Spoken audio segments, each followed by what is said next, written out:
YouTubers!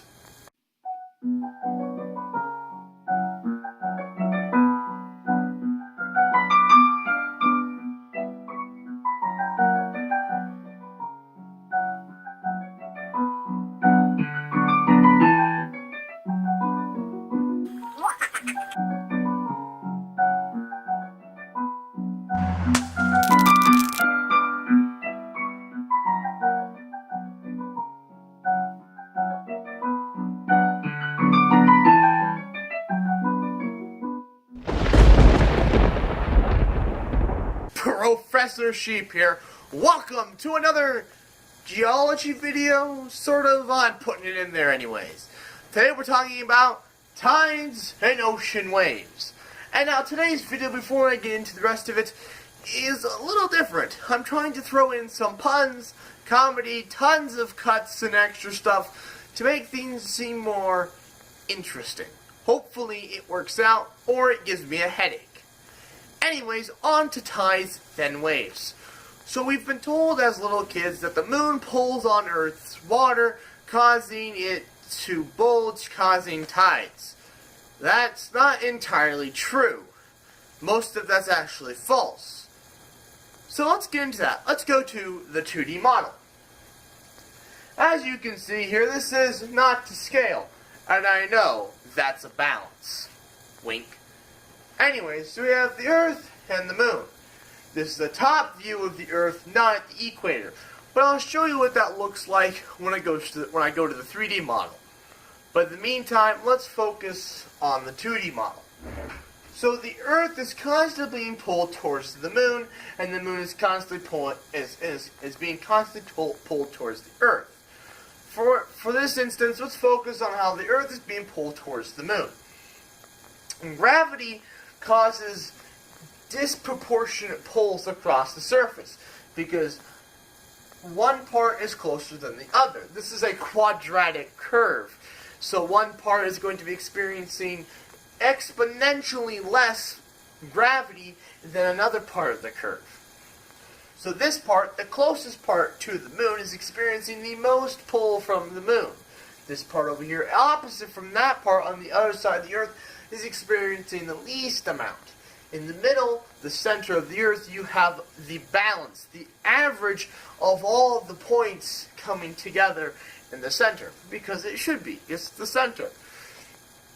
So, because of molecular forces, water wants to flow, unlike stones, which causes a bulge. If it were a solid, there wouldn't be a bulge. But since it's a bulge, the water wants to flow, because the water wants to be pulled towards the center of the Earth. But at the same time, the Moon wants to pull it this way, and the whole Earth wants to pull this way. Well, since the rock can't pull, and the water can, the water forms a nice bulge here. Now, you're seeing the second bulge here. How does that happen? Again, that's from that imbalance. Essentially, this part of the Earth is traveling faster towards the Moon than this part, causing this part to lag behind, causing the Earth to kind of just squish and the parts to pull apart, causing the second bulge. But that's more of a relativistic view than an actual view you're going to normally see. Anyways, and so these bulges aren't fixed though. They follow the Moon as it orbits around the Earth. And then the Earth moves underneath this, causing tides to be in different continents at different times. But they do follow on the cycle with the Moon.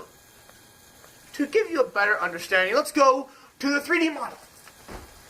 Here we are at the 3D model.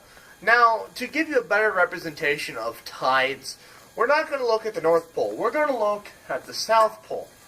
Now, typically when we look at the Earth, we look at it at the equator. But to look at tides more effectively, we need to look at the poles. Because the poles, if the Moon didn't have its 5-degree tilt in its orbit, the poles in Antarctica and the North Pole would always have low tides. And whenever parts closest to the Earth, closest to the Moon, say South America would be experiencing a high tide. And the Pacific Ocean, so Hawaii would be experiencing a low tide. Then the other side of the Earth, Australia, would be experiencing high tides. But again, the Earth constantly moving underneath these tides, and the Moon itself is also orbiting around the Earth, so the tides change all the time, thanks to the orbiting of the Moon and the rotating.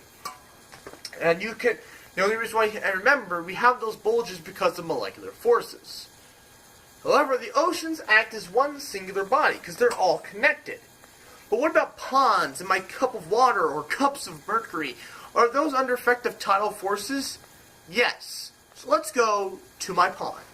Here we are at the pond, as you can hopefully see. So ponds and lakes do experience tides, but they're very small and not noticeable. And the Earth and the ground experiences the Moon's gravitational pull as well. And so the ground will move a little bit as well, just as much as the water will move. So therefore, it's not really as noticeable as it would be at, say, Lake Michigan or the ocean. But, however, in small bodies of water, there are a few exceptions for something called an inlet, which can show tides even though the body of water can be very small. And we're back in the lab to talk about inlets. Inlets restrict the flow of water for tides. As we go to our model here, this restriction causes tides to happen very quickly. The water rushes in very fast and rushes back out, even though the change is only minuscule.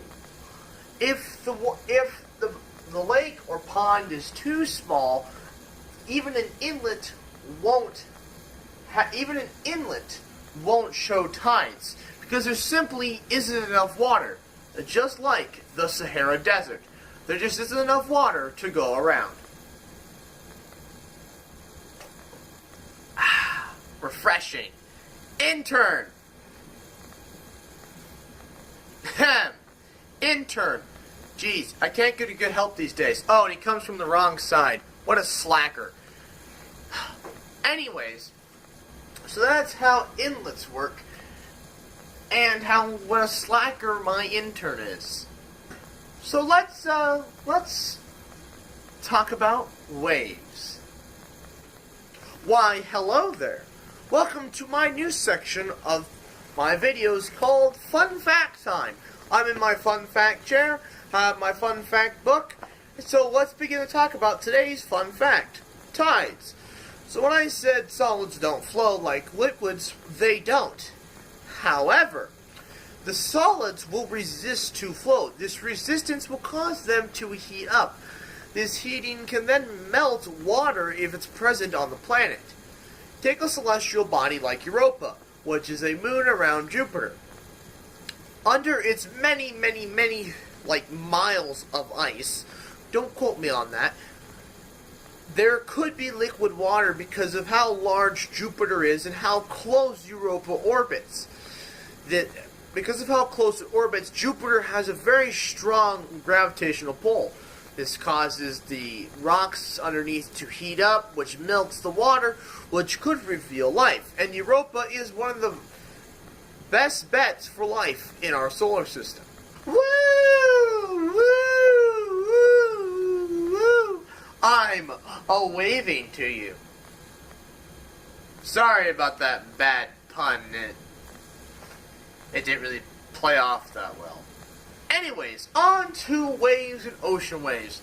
Now waves, yes, are a result of tidal forces.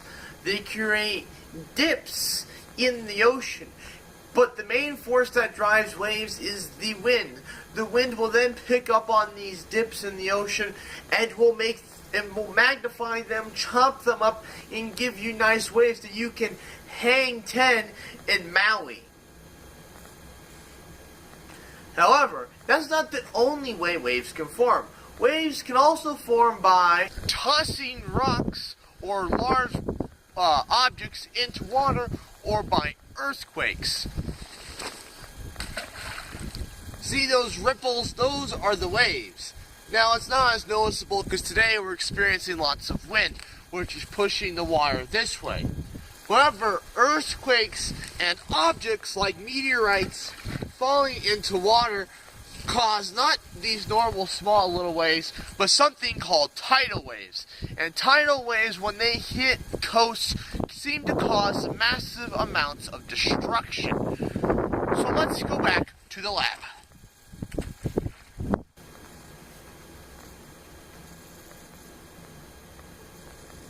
Oh, I guess I'm waving goodbye and holding my breath. Well, today we talked about tides and waves. And waves are a result of tides, but waves are also come from many different things. Could also be caused by other things. Well, let's talk about how your teachers have taught you tides completely wrong most of your life. I would like to thank you all for watching. Please like, comment, and share. New videos every Friday. And good night.